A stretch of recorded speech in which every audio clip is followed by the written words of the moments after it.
इन्साफ अथवा न्याय। नयाँ करारमा इन्साफ अथवा न्याय भन्ने शब्दका तीनवटा अर्थ छन्, अर्थात् इन्साफ, न्याय तीन किसिमले प्रयोग गरिएको छ। इन्साफको पहिलो अर्थ चाहिँ मानिसहरूमा एक अर्काप्रति गरिएको इन्साफ, न्याय हो। यसोले भन्नुभयो कि हामीले एक अर्काको न्याय गर्नु हुँदैन। मत्ती 7:1।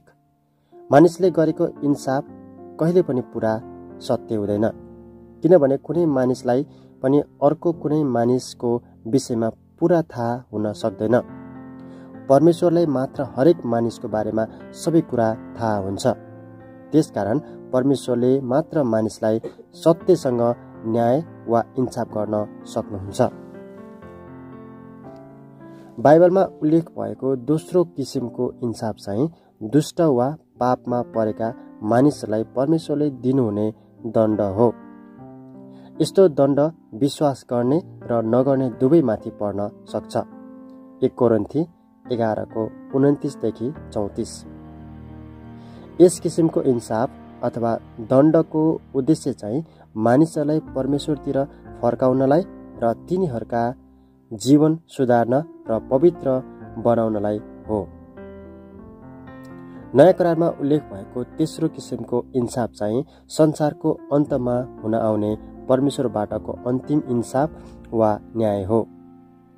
परमेश्वरले अन्तिम इन्साफ गर्ने अधिकार यीशु ख्रीष्टलाई दिनुभएको छ।